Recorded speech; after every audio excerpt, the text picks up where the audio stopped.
Selamat pagi, siang, sore, malam, Jumpa lagi bareng kita, Alvin dan Dika. di segmen kesayangan kita, Basa Basi. Ya, di 54.7 Palbat FM, 100% suara anak kosan. Oke, hari ini kita mau bahas apa lagi nih? Kalau gua ada satu bahasan yang cukup menarik dan good banget Oke, buat dibahas. Lu dulu deh, pembahasan lu dulu. Kalau bahasa Rafin ada menarik. ini sebenarnya masih soal yang lagi hot issue ya, masih soal corona Ya, sih sampai hari ini. karena memang lagi jadi topik pembicaraan di mana-mana kan. Ya, apa ya, banyak sekali kejadian-kejadian atau peristiwa-peristiwa yang menurut gua ini cukup berpolemik sih. Banyak banget pro kontranya. Banyak banget pro kontra. Semua aspek Eh, rata-rata ya. ya, terutama ada beberapa rumah sakit yang sudah menyatakan diri untuk tidak akan menerima orang-orang pasien-pasien yang berhubungan dengan virus corona. Nah, Jadi iya. benar-benar akan dialihkan ke rumah sakit yang lain. Tapi Dioper gitu ya. dioper, tapi juga ada beberapa nih yang mereka-mereka yang merasa kayak ditelantarkan gitu, ditelantarkan sama rumah sakit. Kalau menurut gua kan sekarang rumah sakit lebih pure ke bisnis ya, dibanding fungsi utamanya sebagai pusat pengobatan mungkin. Gue nggak menutup mata bahwa apapun itu ya pasti berhubungan dengan roda bisnis sih. Iya sih, cuman pada dasarnya fungsi utamanya kan sebagai pusat pengobatan lah hitungannya kan. Ya, cuman kita juga perlu mengerti juga untuk beberapa pasien yang memang bukan tidak terjangkit dengan virus corona. Juga kita perlu pikirin mereka juga kayak gimana. Jadi Ya, masih ada dua sisi yang harus dibicarakan sebenarnya. sebenarnya ada wajarnya buat gua kalau rumah sakit itu menolak untuk apa menerima pasien-pasien dengan virus corona. Gitu. Tapi di sisi lain juga perlu ada apa ya istilahnya ada satu rumah sakit yang memang atau mungkin pemerintah juga bisa kasih referensi rumah sakit mana yang bisa didatangi untuk Yang kita benar-benar tes diterima virus gitu kan. corona gitu. Terus kemudian ada satu kasus lagi gini, kalau orangnya udah ada tanda-tanda gejala nih Iya, dalam kayak kena virus corona, ya pokoknya tanda awal gitu kan. tapi kalau ternyata dia tidak ada eh, istilahnya apa ya, tidak ada rekam jejak bahwa dia pernah ketemu sama orang yang sudah positif corona Nah, atau berpergian ke luar negeri, ya dia nggak akan ditanganin juga. gitu. Iya, Lebih ke oh ya udah. dia nggak akan diterima gitu. Jadi lebih kayak yang namanya lu bisa apa ya, lu bisa dapat kesempatan untuk Dirawat. dirawat atau ditanganin, at least lah lu bisa apa medical check up lah untuk membuktikan apakah lu kena corona atau enggak. Itu privilege banget. Itu udah kesempatan yang sangat langka. Ya, Jadi gue nggak tahu kenapa gitu kok dari penanganan kasus ini terutama di Jakarta ya yang ya. ini ya. Kenapa mesti harus berhubungan dengan orang-orang yang sebelumnya terjangkit dulu? Nah, iya. Tapi kenapa enggak secara menyeluruh? Notabene kan kita walaupun si A misal kejangkit nih ya kan, yang kontak sama orang dari luar negeri ya kan. Si Ya, A kan nggak langsung sakit kan. Dia ya, masih dalam beberapa hari ke depan tetap masih segar kelihatannya. mm, Dia kontak sama si B, si C, si D. Nah, yang notabene si B, si C, si D ini nggak kontak langsung sama orang yang dari luar yang benar-benar positif gitu kan. ya, Dan yang si A ini baru gejala menuju ke positifnya corona gitu. Jadi mm. yang lebih ditangani jadi kayaknya si A-nya ini dibanding si B, si C, si D yang nggak punya riwayat ke luar negeri dan kontak langsung. Enggak. Tapi kalau yang si A-nya ternyata sudah kena corona, baru si B, si C, si D ini boleh Bakalan bisa dapat. Tapi cuman kalau kalau sama-sama masih hitungannya beda berapa hari dan gejalanya hampir mirip, mungkin pas dicek si B, si C, si D-nya mungkin belum terlalu ditanggapin karena belum ada kasus dari atasnya gitu mungkin ya. nah satu lagi kan kita nggak tahu si A ini akan nyentuh kemana aja, Iya, ke gagang apa, iya, gitu kan, ke tombol apa, gitu, iya, nyentuh sesuatu yang mungkin umum dipegang orang, terus kemudian orangnya sentuh juga, kan kita nggak tahu gitu iya. loh. Kalau kalau indikasinya atau persyaratannya adalah harus seseorang yang pernah punya riwayat Kontak kontak langsung. langsung dengan Nah, orang yang positif corona, itu jadi gila sih menurut gua, gila gitu loh, jadi maksudnya. hitungannya gini, Vin. Tanda tanya juga kalau misalnya si A ini positif kan, Mm, ternyata dia bersin kan nggak sadar bersin atau batuk mungkin ya, tanda tangan dia megang pintu Indomaret mungkin pintu Indomaret, atau tombol lift mungkin kita sebagai tombol, orang yang nggak tahu apa-apa kan nggak betul. nggak mengerti itu memang ada virusnya gitu dan mungkin saat kita lalai kita juga terpapar ya kita Hmm, bingung hmm. kita nggak pernah kontak sama siapapun gitu. Atau yang sempat kita bicarakan kemarin di distribut, kita cuman sebagai distributor doang. Iya, Misal, bisa gua, jadi ya kayak model induk gitu ya. ya mucikari lah, Nah, mucikari. mucikarinya kita tetap Mucikari. dengan imun yang super gitu hitungannya ya nggak Hmm. langsung sakit Heeh. kita hanya sebagai pembawa virus Iya, ya kan benar. megang gagang megang tombol lift megang Hmm. gantungan pas di apa Handle handle buat Transjakarta, Jakarta kereta MRT, MRT LRT, ya. apapun lah itu. Dan yang itu kan, misalkan nih, gue kena corona, terus gue salaman nih sama lu, Iya salaman, benar. salaman gini. Oke, ini kena nih, gitu kan. Tapi si Dika kan nanti akan salaman lagi kan ke orang Dengan lain. yang lain Iya, jadi belum tentu pas hitungannya belum kan gue tentu lu sama dia dapat. barengan. Iya, belum tentu lu yang kena. Nah, masalahnya adalah yang dapat privilege untuk diperiksa Adalah adalah lu, gua dan si bukan temen lu, enggak enggak gitu. enggak bakalan Temen karena lu yang lu udah salaman uh, selain itu nggak akan, walaupun dia nantinya terkena hitungannya corona. misalnya nih ya hitungannya nih lu udah positif Ya, gue imunnya kuat nih ya kan ah, jadi pembawa virus sementara nah si B ini yang salaman sama gua dia udah sakit duluan hmm. nah bingung nih dianya Nah, dianya bingung kan, apalagi gua yang denger kayak begitu gitu loh. Kan ya itu kan ya jadi yang tadi gua bilang gila banget gitu loh. Gua jadi nggak agak akan merepotkan apa juga ya, gitu nggak akan membayangkan kalau hal itu terjadi sama gua sih. Jadi kayak kayak dilempar-lempar gitu kan jadi kita periksa iya, jadinya kayak dilempar-lempar. dan gue pernah melihat yang di vlognya Deddy Kobusier ya Hmm. ada satu pasien corona yang masih bisa keliaran Masih bisa ya keliaran. kan Oke. gara-gara ya ditolak itu kan ditolak dari rumah sakit Oh, terus ya gitu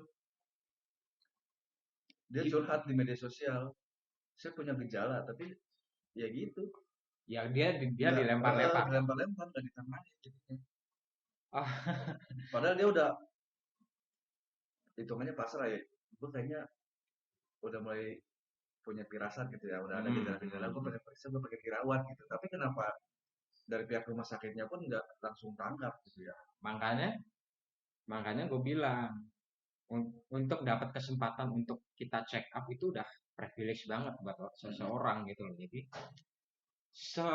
sesulit itukah untuk kita memeriksakan diri bahwa oh kita sehat aman, atau kita kena gitu loh. Iya Sesulit itukah iya gitu loh. nggak yang gue baca barusan di Korea itu ada model bilik khusus Vin.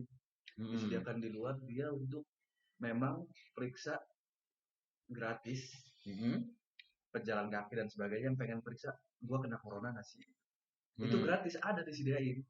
Oh ada. Heeh. Jadi masyarakat perlu tahu kondisi badan dia kayak gimana gitu Ya. kan. Nah, menurut gua pemerintah kayak nggak siap banget untuk menghadapi ini sih. Kayak kaget gitu sih menurut gua. Ditambah lagi pemerintah daerah dan pemerintah pusat ini kayak nggak kompak. Iya masih ada clash sedikit ya. Masih kayak yang satu minta untuk yang pemerintah daerah minta untuk lockdown, Nah, sementara pemerintah pusat juga nggak mau. Iya. cenderung menghindari. Kalau Sebenarnya teman kalau teman-teman perhatikan ya, untuk kayak seperti Pak Presiden bilang gitu, lebih bilangnya seperti kerja di rumah, belajar dari rumah. belajar di rumah. Cuma sebatas itu, nggak secara terang-terang ngomong lockdown.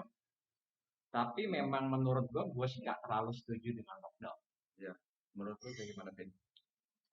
Gini, lockdown itu salah satu cara, tapi menurut gue bukan satu-satunya cara. Gue nggak anti lockdown. Gue bilang kayak begini bukan berarti Kita gue anti kita lockdown. hitungannya netral aja ya. Kita bahas sesuatu yang memang bisa terjadi, entah A, entah B, ya kan? Ya, jadi gini, Seandainya kita lockdown, seandainya, mm-mm. menurut lu, Bisa asalkan kita siap dalam semua aspek ya kan? dalam semua aspek. Contoh, ada beberapa negara yang sudah melakukan lockdown. Hmm, Yang pertama, yang pasti pertama itu Cina kan, di Cina. Wuhan itu udah Ya, lockdown betul, langsung. betul. Terus kemudian ada lagi Itali, Ya, Italia lockdown juga. disusul Prancis juga Ya, lockdown. Sama satu lagi gue lupa, ada lagi satu lagi negara, dia juga lockdown juga. Bisa gitu, asal pemerintah kita siap dan masyarakat pun juga siap. ya. Kembali ke dua aspek itu kan, Dua aspek itu. pemerintahnya, masyarakatnya sama-sama satu jalan. Ya, benar. Terus gini, lockdown itu yang perlu kita persiapkan salah satunya adalah yang pasti kalau misalkan kita ekonominya kuat, Iya, ekonomi masyarakatnya nih, iya, ekonomi is masyarakat. oke, kita bisa belanja untuk Paling paling kebutuhan penting pangan ya kan? pangan, Iya. pangan. Terus kemudian ekonomi masyarakat kita ini gimana? Hmm. Maksud gua gini, apakah mereka punya persediaan atau Yang punya, cukup ya kan? Misal acara lockdown, acara. bukan itu juga. Iya, Lu misal gini, ada orang-orang yang hidupnya cuma harian doang, iya. Itu maksud gue, maksudnya kita kan rencana lockdownnya 1 bulan misalnya ya kan? 1 bulan, Satu oke. bulan. Ada juga yang memang sanggup dalam 1 bulan dia belanja untuk kebutuhan Hmm, dia sendiri, dan ada juga yang hidup karena memang perharian gitu kan. per harian. Dapat uang buat hari ini makan, buat besok makan, beda lagi. Kayak Kalau gitu. nggak kerja dia nggak makan. Iya, Terus gimana? masalahnya di situ benar emang. Terus gimana? Kita makanya ini ada beberapa netizen yang minta untuk lockdown. Tahu nggak sih sebenarnya lockdown ini apa gitu loh? Maksudnya, Masih ada negatifnya juga sih sebenarnya ya kan. Karena memang gitu. masyarakat kitanya memang nggak stabil. Perekonomian berhenti. Ya, Terus kemudian kita nggak bisa kerja lagi di luar. Dan juga yang punya toko-toko, ya ampun Tuhan, disuruh lockdown benar-benar tutup total. Lu yakin? Siap nggak? Gitu. Kalau Anda punya ekonomi yang kuat, mungkin bisa. Terus yang lain gimana? hitungannya 50-50 juga, Pin. Ada yang memang pro dengan lockdown kan. Ada Mm-mm. juga yang apaan sih? Ada juga yang memang kontra gitu. Ada juga yang memang Kalau gua kontrol. nggak kerja gak makan ya. Ada juga gitu yang ekonominya mungkin maaf menengah ke bawah kan. Ya, nah itu perlu kita carikan solusinya kalau memang kita mau lockdown. Iya, Mungkin ada salah satu sumber yang kita bisa cari donasi, bisa. menampung donasi. Jadi kita yang berkemampuan memberikan donasi untuk beberapa orang yang sepertinya nggak kemampuannya nggak ke arah bisa untuk sanggup survive di beberapa hari saat lockdown itu Iya. gitu loh. Itu yang pertama. Atau mungkin dari pemerintah memberikan budget untuk masyarakat kita untuk menghadapi lockdown ini. Iya. Tapi mungkin Ini itu bakal meledak banget sih kalau memang ada budget khusus pada saat lockdown itu. tapi gue nggak setuju kalau itu dikasihnya dalam bentuk duit nih. Iya, akan beda cerita Beda cerita. dibanding kebutuhan pangan yang memang benar-benar dibutuhkan. Jadi bantuannya, gue nggak ngomong bantuannya dalam berupa duit ya teman-teman, tapi dalam berupa Sembako mungkin. Sembako, beras lah, yang itu yang penting, telur ya kan. telur, gitu. Yang akan apa ya istilahnya untuk jatah selama Lockdown tersebut. lockdown tersebut gitu loh. Itu oke. itu bisa kita lakukan. Kalau Anda cuma mau minta lockdown tapi nggak peduli yang di sekitar Anda yang memang nggak mungkin kemampuannya nggak di situ, ya Ya, gimana gitu loh. Itu yang pertama. Terus yang kedua, dalam segi ekonomi karena aktivitas kerja nggak ada, iya, otomatis bisnis berhenti. seperti Kalau bisnis berhenti, perekonomian juga turun gitu. Masalahnya adalah kalau perekonomian turun, terus gimana? Mau nyalain pemerintah nantinya ke depan. Kan nah, juga nggak bisa gitu juga. iya, yang ditakutkan, Vin, yang ditakutkan namanya urusan perut nih ya, Mm-mm. bakal jadi ricuh. Bakal jadi isu. Itu benar banget. Peram, Set, bukan perampokan ya, penjarahan itu kan, penjarahan. bobol toko, cuman buat ngambil barang makanan. Ya, terutama setelah lockdown. After lockdown itu kita gimana? Kita oke nggak? Iya, Atau jangan-jangan udah malah siap kita, juga nggak setelah lockdown ya kan, nah untuk benar. bangkit kan itu kan ya. Mm-mm. Karena pasti apapun lah gitu. Semua jadi harga mungkin jadi mahal. Iya, karena memang tadinya memang stop semua kan. Mm-mm. Terus kurs nilai ekonomi kita juga berantakan, kacau gitu loh. Jadi itu perlu kita jadikan bahan pertimbangan juga. Jangan asal kita minta oke lockdown lockdown gitu. Kemarin sebelum lockdown pun rupiah turun loh jadi 15 ribuan Rupiah per turun. dolar. Tadinya 14.000 sekian kan. Hmm. Walaupun beberapa ratus juga hitungannya kan berpengaruh banget buat perekonomian. Jujur gue punya investment nih, dan gue cek juga turun juga. Iya. Jadi gue kalau ada orang yang minta lockdown, please deh gitu. Lu paham nggak sih gitu loh. Terus yang ketiga, gue nggak yakin lockdown ini akan efektif untuk diterapkan di Indonesia. Dengan kondisi masyarakatnya juga mungkin. Gue bisa nebak deh dalam pikiran masyarakat kita. Hmm. Begitu lockdown, akan ada kampret-kampret Ya, yang datang ke Bundaran HI, ke Monas, gitu. Terus dia selfie-selfie. ada Terus juga kemarin Pin gimana? yang diliburin kan. Diliburin Ah, ke sekarang jalan-jalan ke puncak. itu baru diliburkan, Belum belum lockdown. statusnya belum lockdown. Apalagi lockdown, gue nggak yakin. Pasti ada. Yang tadi gue bilang kampret-kampret yang datang ke Bundaran HI, ke Monas, terus dia dengan selfie, so Dengan upload di pedenya, sosial media, dengan pedenya lockdown loh gitu. lockdown guys, lockdown. Gitu. Aduh, Terus gimana? Gue nggak yakin gitu loh. gagal juga bisa jadi gagal. Nggak akan bisa gitu loh. Ini akan berhasil kalau masyarakat kita tertib dan tahu kenapa kita lockdown. Taat juga kan. Iya, taat juga. Kepatuhan dalam mentaati peraturan saat lockdown ini penting. Kalau teman-teman perhatikan, lockdown ini berfungsi karena supaya tidak ada terjadi kontak dengan sesama manusia, supaya penyebarannya berhenti. Nah, di Perancis, Pin, di Perancis ya yang udah nerapin lockdown, itu kalau misalnya ada masyarakat yang melanggar itu ada dendanya, Ada dendanya. kisaran 2 juta rupiah mungkin per orang. Oh, oke. Nah, coba kalau misalnya diterapkan di kita, kalau kalau pakai denda begitu kan, lebih berat lagi. Ya bisa sih, bisa. Cuman gue sih, menurut gue ya, lockdown ini bukan salah satu cara yang efektif untuk Indonesia. Betul. Nggak Mungkin efektif. mungkin bisa dicari solusi yang lain ya.